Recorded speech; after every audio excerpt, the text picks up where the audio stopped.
اللهم صل على سيدنا محمد يا رب صل وسلم دائما ابدا على حبيبي.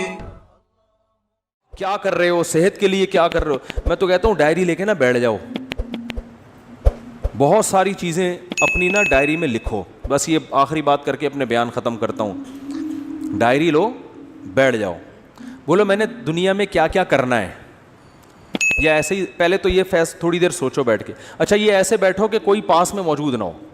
کنوارے لوگوں کے لیے تو بہت ہی آسان ہے یہ, شادی شدہ لوگوں کے لیے تھوڑا سا مشکل ہوگا, کیونکہ جب آپ بیٹھو گے نا ڈائری لے کر بیگم نہیں بیٹھنے نہیں دے گی. وہ کہے گی کیا ہو گیا, کیا کر رہے ہو, کیوں اکیلے, خیریت, بجھے سے لگ رہے ہو آج آپ, ٹھیک ہے نا. تو بیگم کو بھی ڈائری دے کے دوسرے کمرے میں بٹھا دو. بیگم تم بھی اپنا ایک ویژن بناؤ, میں نے دنیا میں کرنا کیا ہے. تو پہلے نا ڈائری لے کے تنہائی میں آپ بیٹھ جائیں, کوئی بھی نہ ہو, بالکل فریش ہو اس وقت, کسی چیز کی چاہت نہ ہو کہ پان کھانے کا دل چاہ رہا ہے, گٹکا کھانے کا, وہ گٹکے مٹکے پان سگریٹ سب فارغ ہو کے بیٹھو.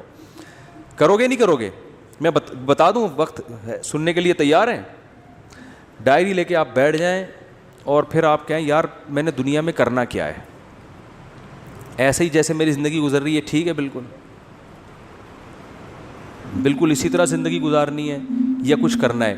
تو آپ کو بہت سارے شعبے نظر آئیں گے جس میں آپ کو سرسری غور سے معلوم ہوگا کہ یار ان شعبوں میں مجھے آگے, بولو بھائی, بڑھنا ہے. کچھ تو کامن چیزیں ہیں وہ میں جو سب کے لیے وہ میں بتا دیتا ہوں. کچھ چیزیں تو آپ کی پرسنل ہوں گی, یار میں نے یہ بھی کرنا ہے, وہ میں نہیں, وہ تو آپ خود سوچو گے. کچھ چیزیں تو ایسی ہیں جو دنیا میں ہر پاگل سے پاگل آدمی کہتا ہے کہ یہ تو سب نے کرنا ہی ہے. ان میں سب سے پہلی چیز ہے صحت. ویسے تو سب سے پہلی چیز ہے اسلام, اللہ کے لیے کیا کیا, لیکن میں صحت کو اس لیے پہلے نمبر پہ کہ اسلام پر عمل بھی صحت کے بغیر ممکن, کیونکہ جب بیمار ہو گئے نا تو وہ کچھ بھی نہیں کر سکو گے پھر. تو بیمار ہونے سے پہلے صحت کی حالت میں اتنا کچھ کر لو کہ بیمار ہونے کے بعد حسرت اور افسوس نہ رہے. اس لیے میں صحت کو پہلے رکھ رہا ہوں, ورنہ پہلے تو دین ہے نا. تو سب سے پہلے آپ لکھو کہ بھائی صحت کے حوالے سے میری مستقبل میں کیا پالیسی ہے. جس طرح سے پھوڑ رہا ہوں یہی پھوڑتا رہوں, جو مرضی دعوت پہ بلا لے چلا جاؤں, جتنے مرضی کوفتے کھلا دے کھا جاؤں. صبح پراٹھے پھوڑ رہا ہوں, صبح 11 بجے سو کے اٹھ رہا ہوں میں, ٹھیک ہے نا, اور پھر آفس لیٹ پہنچ رہا ہوں, اور پھر وہاں بھی وہ کیک رس چائے میں ڈبو کے کھا رہا ہوں, پھر شام کو سموسے بھی کھا رہا ہوں, پھر دوپہر بھی کھانا کھا لیا, پھر اس کے بعد سگریٹ بھی پی لی, پھر چائے بھی پھوڑ دی. اگر یہی بالکل مناسب ہے تو ٹھیک ہے, اور اگر یہ مناسب نہیں ہے تو مجھے اپنی صحت کے لیے اب کیا, بولو نا, کیا کرنا ہے. صرف دعاؤں پہ کام چلانا ہے یا وظیفوں پہ کام چلانا ہے, یا اس صحت کے لیے کچھ کرنا بھی ہے. ہمارے نبی صلی اللہ علیہ وسلم کی صحت تو بہت اچھی تھی. آپ نے تو حضرت رکانہ کو, جو مشہور پہلوان تھے, ان کو کیا کر دیا, پچھاڑ دیا.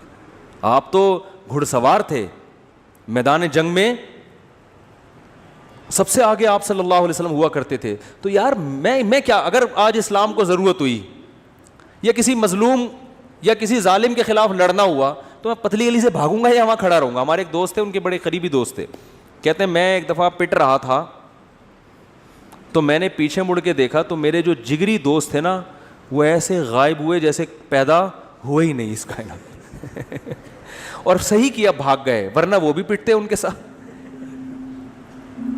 وہ بھی پٹتے نا, کیونکہ ظاہر ہے صحتیں ہے ہی نہیں, صحتیں ہی نہیں ہیں کوٹنے پیٹنے والی. تو مرد کو تو ایسا ہونا چاہیے, پیٹے نہیں بلا وجہ. کبھی ضرورت پڑتی ہے کہ آپ کو پٹنا بھی پڑتا ہے, اور پٹنے سے بچنے کے لیے سامنے والے کو پیٹنا پڑتا ہے. موسیٰ علیہ السلام نے ایک تھپڑ لگایا تھا قبطی کو, اس کا انا للہ ہو گیا تھا. کیا صحت تھی کہ نہیں تھی؟ تو وہ انہوں نے قتل کی نیت سے مارا نہیں تھا, ان کی نیت تو اسی لڑائی چھڑوانے کے لیے چانٹا لگا اور وہ مر گیا. تو مارنے کی نیت سے اگر مکہ مارتے تو کیا حال ہوتا اس کا, آپ خود سوچو. تو دیندار آدمی ہوں, نبی صلی اللہ علیہ وسلم نے فرمایا, آپ اپنے بارے میں سوچیں گے کہ دیندار ہوں تو نبی نے, یا دیندار بننا چاہتا ہوں تو نبی نے فرمایا طاقتور مومن کمزور مومن سے اللہ کو زیادہ محبوب ہے. تو یار میں, صحت سے تو سارے کام ہوتے ہیں, صحت ہوگی تو نماز بھی ہوگی, روزہ بھی رکھا جائے گا, ماں باپ کی خدمت بھی ہوگی, بیوی بچوں کی خدمت بھی ہوگی, بیوی کی الٹی سیدھی کڑوی کسیلی باتیں برداشت کرنا بلڈ پریشر کا مریض برداشت کر سکتا ہے؟ وہ برداشت کرنا آسان ہوگا, ٹھیک ہے نا, اگر بیوی ایسی ہے, ایسی ہوتی نہیں ہے لیکن اگر بالفرض ایسی کسی کی نکلی وائف, تو ابا کی ماں باپ بڑھاپے میں جو چڑچڑی طبیعت ہو جاتی ہے تو اس کو جوان آدمی کے لیے, صحت مند آدمی کے لیے برداشت کرنا کیا ہوتا ہے؟ آسان. تو یار میں نے اپنی صحت کے لیے کیا کیا ہے, ایسے ہی چلتا رہوں گا یا کچھ کرنا ہے؟ تو ڈائری میں لکھو. تو صحت کی بھی موٹی موٹی بنیادی چیزیں بتا دیتا ہوں کہ بھائی 40 سال سے میری عمر زیادہ ہو گئی ہے, تو اب سب سے پہلے تو کولیسٹرول چیک کرنا ہے, لیول بڑھا ہوا تو نہیں ہے, بلڈ پریشر چیک کرنا ہے نارمل ہے کہ نہیں ہے, یہ 2 چیزیں تو ہے نا. شوگر کا ٹیسٹ کروانا ہے کہ شوگر کی طرف تو نہیں جا رہا معاملہ, کیونکہ یہ اسی وقت پھر آدمی آہستہ آہستہ جانا شروع ہوتا ہے. تو بھائی اگر ہے تو ابھی احتیاط کرو. یہ ساری 2-3 موٹے موٹے ٹیسٹ ہوتے ہیں, وہ ڈاکٹر بتا دے گا. نہیں بھی کرو ٹیسٹ تو چلو چھوڑو, ٹیسٹ نہ کراؤ. آپ یہ کہو کہ یار اس عمر کے بعد یہ ساری بیماریاں ہوتی ہیں کہ نہیں ہوتی ہیں, تو ان سب بیماریوں کا بیسک علاج کیا ہے؟ جتنا کھا رہے ہو اتنا یوٹیلائز کرو, جو کھا رہے ہو نا وہ نکال دو کسی طریقے سے. تو اس کا حل کیا ہے؟ جاگنگ, جم, یوٹیلائز کرنا ہے نا, اپنی انرجی کو خرچ کرنا ہے. تو یار میں کیا کر رہا ہوں؟ تو ڈائری میں لکھو کہ تیرے باپ کو بھی نا اب صحت کے حوالے سے کوئی الہ عمل, اصل میں تمیز سے اپنے آپ سے بات کرو گے آپ مانو گے نہیں, حقیقت ہے. اپنے آپ سے بھی اگر آپ تمیز سے بات کرو گے, ہمیں عادت ابے تبے کی پڑ چکی ہے. اپنی اولاد کو آپ محبت سے سمجھاؤ مان جاتی ہے بھائی. ایک وقت آتا ہے اس کو بھی ابے تبے سے, ابے تیرے کو انڈے لینے کے لیے بھیجا تھا, تو کیا اندھا ہے کیا بہرا ہے؟ سنتے جب اس طرح سے پھر ایک وقت آتا ہے بولنا پڑتا ہے نا. امپلائز کو لوگ اسی طرح بول رہے ہوتے ہیں نا. تو آپ نے اپنے آپ سے ابے تبے سے بات کرنی ہے کہ بھائی تو ایسے ہی چلتا رہے گا یا انسان کا بچہ بننے کا تیرا پروگرام ہے کہ نہیں. تو بننے کا پروگرام ہے تو آج سے تھوڑا خوراک کا شیڈول کیا کرنا ہے؟ ایکسرسائز کرنی ہے, صبح اٹھ کے جاگنگ کرنی ہے, کبھی کبھار جم بھی جانا ہے, اور رات کو جلدی سونا ہے. رات کو دیر سے سونے والوں کو شوگر بہت جلدی حملہ کرتی ہے, ڈپریشن میں جاتے ہیں. رات کو جلدی سونے کا کیا, یہ جو ہے نا عشاء کی نماز کے بعد موبائل اب بند, یہ لاک کر کے لاکر میں رکھ دینا ہے اس کو. عشاء کے بعد موبائل ہاتھ میں نہیں آئے گا. وہ ہر ایک کی اپنی الگ ترتیب ہو سکتی ہے, میں تو مثالیں دے رہا ہوں. آپ عشاء نہیں تو 9 بجے کر لو, 10 بجے کر لو, 11 بجے کر لو, کوئی ٹائم تو یہ تو نہیں کہ ساری رات بیٹھا ہوا ہے موبائل پہ, تو پھر تو قبر میں لے جائے گا یہ موبائل تھوڑے دنوں میں. آنکھیں الگ خراب ہوں گی, دماغ الگ خراب ہوگا, اس کی ریس سے جو کچھ ہو رہا ہے سب کو پتہ ہے کیا ہو رہا ہے. تو سوچنا ہے میرے بھائی, سوچنا ہے. پھر آپ نے یہ سوچنا ہے کہ یار عبادت کے حوالے سے کیا کرنا ہے. نماز, اپنے آپ کو نمازی بنانا ہی ہے, بنانا بھی ہے کہ ایسے بیانات ہی سنتے رہنا ہے ساری زندگی. اب کچھ عمل بھی کرنا ہے کہ نہیں کرنا. تو اسلام میں سب سے پہلے کیا ہے؟ بولو نا بھائی, نماز ہے. یار تکبیر اولا کا پابند بنانا ہے, تو یار پابندی ہو نہیں رہی, سستی ہوتی ہے, تو بھائی پینلٹی لگاؤ اپنے اوپر. لکھو کہ ایک نماز ضائع ہو گئی تو اتنے روپے صدقہ کروں گا. پینلٹی لگاؤ اپنے اوپر. کچھ تو ہلو تو ٹھیک ہے نا, کچھ تو کرو بھائی. ایسے ہی تھوڑی چلنا ہے کہ یار پینلٹی لگاؤں گا, فجر قضا ہو گئی تو اتنے روپے صدقہ کروں گا, ظہر قضا ہو گئی تو اتنے روپے.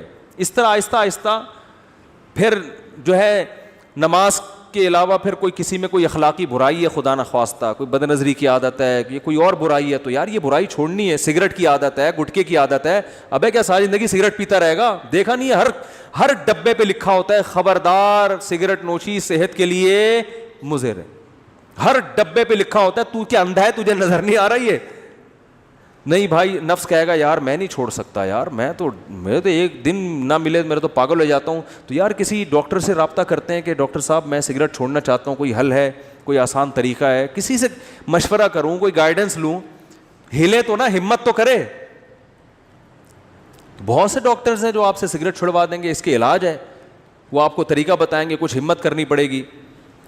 تو آہستہ آہستہ کیا ہوگا, پھر اسی طرح اپنے اس ویژن میں آپ نے کتابوں کا مطالعہ, یار اپنی نالج کو بھی کیا کرنا ہے, بڑھانا ہے. انسان کی پہچان علم سے ہوتی ہے کہ نہیں ہوتی؟ عزت علم سے ہوتی ہے. نالجیبل آدمی ہر جگہ عزت ہوتی ہے, یار اس کے پاس نالج ہے, معلومات ہیں. ڈاکٹر ذاکر نائک کو لوگ کیوں سلام کرتے ہیں؟ نالج ہے یار, حوالے ہیں. کوئی ہسٹری میں ماہر ہوتا ہے, کوئی قرآن و سنت میں ماہر ہوتا ہے, کوئی میڈیکل سائنس میں ماہر ہوتا ہے. تو بھائی اب ڈاکٹر تو ظاہر ہے جو بننا تھا وہ بن گیا. اب آپ نے کچھ کامن نالج ہے جو سب کو سیکھنا ضروری ہے. ہسٹری کے بارے میں سب کو معلومات ہونی چاہیے کہ نہیں ہونی چاہیے؟ تو یار چلو اسلامک ہسٹری پہ کتابیں پڑھنی ہے, سب سے پہلے سیرت ہے اس میں, تو آپ نے کیا کرنی ہے, کتابوں کی لسٹ بنا لینی ہے. یہ کتابیں میں نے اپنی زندگی میں 2 سال کے اندر بولو بھائی مکمل کرنی ہے. اور شروع کہاں سے کرنا ہے؟ سیرت سے. یار مفتی صاحب سے مشورہ لینا ہے کہ سیرت پر سب سے بہتر کتاب کون سی ہے. جب سیرت کی کتاب ختم ہو جائے گی تو پھر اسلامی تاریخ پڑھوں گا, ٹھیک ہے نا, پوری جب تک تاریخ ختم نہیں ہوتی چین سے نہیں بیٹھوں گا, کچھ نہ کچھ تو اپنا شیڈول دیکھنا ہے یا بھائی کہ کتنے کتاب کے صفحے روزانہ میں نے مطالعہ کرنے ہیں.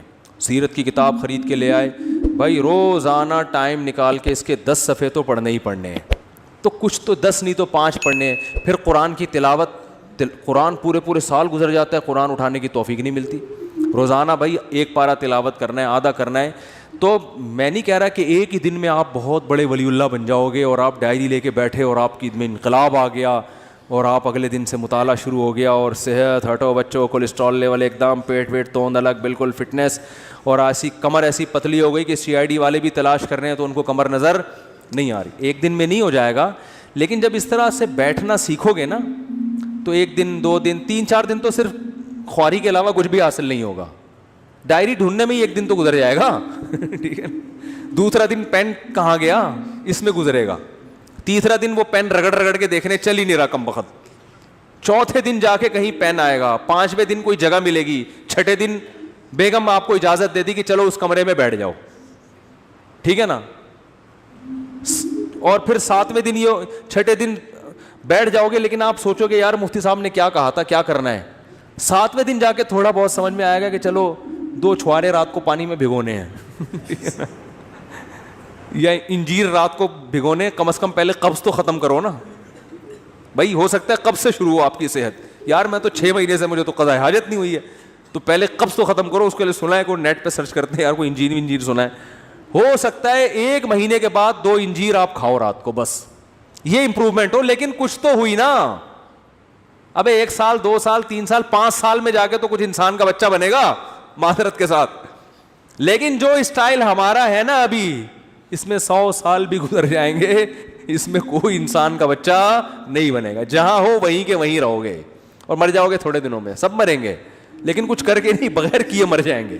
وہی ہوگا, ایک دن جنازہ اٹھائیں گے, مرحوم بہت اچھے تھے, بس پیٹ تھوڑا مرحوم کا نکل گیا تھا اور موت کی وجہ یہ بنی کہ اس دن تھوڑا سا پراٹھے زیادہ کھا لیے تھے حضرت نے, اور ڈاکٹر نے منع بھی کیا تھا, شوگر تھی, 6 لڈو کھائے تھے میرے سامنے. بس موت تو آنی ہے ایک دن, اللہ تعالیٰ مغفرت فرمائے مرحوم کی. باقی بچوں کا کیا ہوگا, ان کے لیے کچھ بنایا نہیں, بچے تو رول رہے ہیں بیچارے, بد دعائیں دے رہے ہیں ابا کو, ابا پیدا ہی نہ کرتے, اچھا تھا کس حال میں چھوڑ کے گئے ہو, ٹھیک ہے نا. تو کچھ کرنا پڑے گا میرے بھائی. میں نے جو بات جہاں سے شروع کی تھی وہاں ختم کرتا ہوں کہ فطرت سے جب بغاوت کرو گے تو فطرت معاف بولو نہیں کرے گی. فطرت سے مت لڑو, جو نیچر جیسے چلنے کا کہہ رہی نا, تمیز سے نیچر کے ساتھ چلتے رہو. کیا خیال ہے, غلط تو نہیں ہے؟ تو خلاصہ وہی نکلا کہ فطرت سے مت لڑو. کیا خلاصہ نکلا بولو. تو یہ کوتاہی آج بہت سے لوگوں سے ہوتی ہیں. لانگ روٹ پہ جا رہے ہیں, دیکھ ہی نہیں رہے کہ کوئی جو ہے وہ راستے میں پیٹرول پمپ ہوگا کہ نہیں ہوگا, اسپیئر ٹائر کے بغیر چلے جا رہے ہیں. پھٹ گیا تو کوئی بات نہیں, اللہ پہ توکل کر کے جا رہے ہیں, کوئی مسئلہ نہیں. او بھائی, اللہ نے کب کہا ہے کہ میں نے ضمانت لی ہے کہ تمہارے ٹائر کو کچھ نہیں ہوگا. میں آپ کا کافی ٹائم سے سنتا ہوں, کچھ میرے غیر مسلم بھائی پر محنت چل رہی ہے لیکن رشتے کا مسئلہ ہے. الحمدللہ, خود انہوں نے الحمدللہ لکھا ہوا ہے. میں نالائق کے ذریعے اسلام لائے, چندے وغیرہ کی ضرورت نہیں. پتہ نہیں کیا کہہ رہے ہیں یار. بھائی اللہ ان کو اسلام کی توفیق دے, بہت بڑی نیکی ہے کسی غیر مسلم کو اسلام کی دعوت دینا. مسلمان ہو جائے گا تو شادی بھی ہو جائے گی انشاءاللہ. مسلمان ہو کے تو شادیوں کا 4 شادیوں کا چانس ہو جاتا ہے اس کے لیے. مفتی صاحب اگر کوئی غصے میں بول دے کہ خدا کو نہیں مانتا تو کیا اسلام سے خارج ہو جائے گا؟ جی ہاں, اسلام سے خارج ہو جائے گا, اس کا نکاح بھی ٹوٹ جائے گا. انہوں نے پوچھا ہے, ٹوٹ جائے گا نکاح. غصے میں اپنی زبان کو کنٹرول کرنے کا حکم ہے. غصے میں کسی کو چاقو مار دو تو مرے گا کہ نہیں مرے گا؟ غصے میں طلاق دے دو تو ہوتی ہے کہ نہیں ہوتی ہے؟ تو غصے میں کفر بھی ہو جاتا ہے, اگر بول دیا تو کافر ہے. میری والدہ کو ان کی, میں اگلے ہفتے پوچھوں گا آپ لوگوں سے کون کون ڈائری لے کے بیٹھا ہے, سمجھ رہے ہو؟ اگلے ہفتے پوچھوں گا کون کون بیٹھا ہے. بیٹھے گا کوئی بھی نہیں ہے, ایسے ہی آ جائیں گے اٹھ کے. اگلے ہفتے کہیں گے او مجھے تو یاد ہی نہیں تھا. میری والدہ کو ان کی وراثت میں سے حصہ ملا ہے. میرے والد بول رہے ہیں ان پیسوں میں 1 لاکھ تم رکھ لو, باقی 7 لاکھ دو, کیونکہ میں گھر کا خرچہ چلا رہا ہوں. والد صاحب کو 1 کروڑ دو. پتہ نہیں یار یہ رائٹنگ آج کل لوگوں کی صحیح نہیں ہے. بھائی جس کا جتنا حصہ ہے وہ اسی کا ہے. ابا اگر اماں سے مانگ رہے ہیں آپ کی اماں سے کہ اتنے مجھے دے دو, تو اماں پر لازم نہیں ہے ان کو دینا, ٹھیک ہے نا. وراثت میں آج کل بڑی گڑبڑیں ہو رہی ہیں, جو جس کا ہے وہ اسی کا ہے. اتنی ساری پرچیاں دے دیں جلدی جلدی. مولانا صاحب ایک مسئلہ, تصویر سامنے حرام ہے, پروفائل پہ تصویر لگانا حرام نہیں ہے. جواب سے سوال خود ہی نکال لیں تاکہ ٹائم بچے گا نا, کیونکہ ہماری رائے میں یہ ڈیجیٹل تصویر پہ داخل نہیں ہے. یہ وہی ہے, بس ہم نے بتا دیا آپ کو جواب. ٹائم کم ہے نا, تو جواب سے سوال خود ہی نکالیں. بھائی دیکھو جواب یہ ہے کہ محمد بن قاسم نے, محمود غزنوی نے ہندوستان پہ 17 حملے کیے. تو سوال کیا ہے, محمود غزنوی نے ہندوستان پر کتنے حملے کیے؟ تو خود ہی سوال نکالے نا.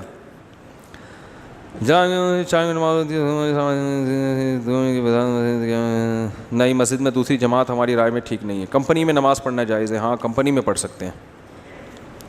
مفتی صاحب ہماری کمپنی میں ایک,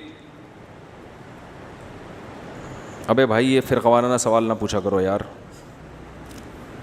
آج کل ایک مسئلہ بہت کچھ کر رہے ہیں, وہ یہ کہ داڑھی رکھنے والے کو لوگ مولوی سمجھتے ہیں, اور لوگ اس کے خلاف ایک بیان ریکارڈ, آپ اس کے خلاف ایک بیان ریکارڈ کروائیں کہ ہر داڑھی والا مولوی نہیں ہوتا, اور ان میں مثالوں کے ساتھ فرق واضح فرمائیں. یہ کوئی معاشرتی علوم کا پرچہ لگ رہا ہے مجھے. کہہ رہے ہیں ان میں مثالوں کے ساتھ فرق واضح فرمائیں. ہوتا ہے نا 3 سوال ہیں اور ایک کی ایک مثال لکھنی ہے. ایک مثال کے 5 نمبر ہیں اور سوال کے جواب کے 20 نمبر ہیں. یہ کہہ رہے ہیں کہ بھائی آج کل جب داڑھی رکھ لو تو لوگ کیا تانا دیتے ہیں کہ یہ مولوی بن گیا ہے. ان کو بتائیں, یہ مجھے کہہ رہے ہیں کہ ان کو بتائیں کہ ہر داڑھی والا مولوی نہیں ہوتا. میں آپ سے کہہ رہا ہوں کہ آپ یہ مولوی کے لفظ سے اتنا چڑ کیوں رہے ہو کہ آپ کو کوئی مولوی کہہ دے تو آپ کو غصہ آ جائے. بولے اللہ کا شکر ہے یار, ہم تو فری پھوکٹ میں ہم کو مولانا کہہ دیا آپ نے یار, حالانکہ ہم تو پڑھے لکھے بھی نہیں ہیں. دیکھو جس چیز کے برحق ہونے کا یقین ہو نا, اس پہ کبھی احساس کمتری کا شکار نہ ہو. میں اپنی بات آپ کو بتاؤں, مجھے مولوی پن سے اتنی اللہ معاف فرمائے احساس کمتری اور نفرت سی تھی, جو غلط تھا, کہ ہمارے اسکول میں 14 اگست پہ ایک پروگرام ہوا 5ویں کلاس میں.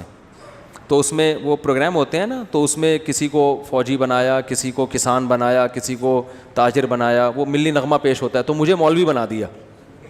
میں نے کہا میں نہیں بنوں گا, کرتا شلوار اور ٹوپی. میں نے کہا نہیں میں نہیں بنوں گا, وہ میں نہیں بنا. لیکن پھر ایسا بنا کہ سچی مچی کا مولوی, سچی مچی کا مطلب جس کو لوگ مولوی کہتے ہیں, ایسا مولانا بن گیا. تو اس لیے کہ جب ہم نے ارادہ کیا, ہم نے کہا کشتیاں جلا دو یار, اب مولوی ٹھیک ہے جاؤ, تو کوئی شرمندگی والی بات. ہمارے حضرت مفتی رشید احمد صاحب کے پاس ایک اس میں PIA میں ایک بہت بڑے آفیسر اذان دیا کرتے تھے. حضرت کے پاس جب آتے نا تو وہ اذان وہی دیتے تھے. تو وہ PIA میں بہت بڑا عہدہ تھا. تو جب کوئی ان سے پوچھتا نا کہ آپ کیا ہیں, تو وہ یہ نہیں کہتے تھے میں PIA میں آفیسر ہوں, وہ کہتے تھے میں دارالافتاء والارشاد کی مسجد میں مؤذن ہوں. وہ کہتے تھے یار جس چیز پہ قیامت کے دن فخر کر سکتا ہوں نا, وہی چیز ابھی دنیا میں بھی بتاؤ. قیامت کے دن اللہ پوچھے گا کیا تھے, تو میں کہوں گا اللہ میں اذان دیا کرتا تھا, میں کیا تھا, مؤذن تھا. تو اب دنیا میں بھی اسی پہ. قیامت میں کہو گے کہ اللہ میں مؤذن تھا, اللہ کہے گا دنیا میں تو جب کوئی تجھ سے پوچھتا تھا تو اگر لوگ پوچھتے تھے بھی تو مؤذن ہے, ابے میں مؤذن نہیں ہوں, ہاں کبھی کبھار ویسے ہی اذان دے دیتا ہوں, مؤذن نہیں ہوں بھائی, میں کوئی مؤذن تھوڑی ہوں. تو احساس کمتری میں مت آیا کرو. میں اپنا ایک واقعہ بتاتا ہوں نا, میں ٹرین میں جا رہا تھا, بہت پرانی بات ہے, نماز کا ٹائم ہوا. شرعی حکم یہ ہے کہ ٹرین اگر جنگل میں ہے جہاں کہیں دور دور بھی اذان نہیں ہو رہی, تو آپ جب فرض نماز پڑھیں گے تو سنت ہے کہ اذان کہیں پہلے. اور ہم نئے کالج سے نکل کے آئے تھے, مجھے اذان کہتے ہوئے شرم بہت آ رہی تھی, اور وہ بھی فجر کی اذان, سارے ٹرین میں پڑے ہوئے سو رہے ہیں. اب مجھے شرم آ رہی تھی یار, میں اذان کہوں گا لوگ بولیں گے تو بالکل ہی پروفیشنل مولوی نکلا یار.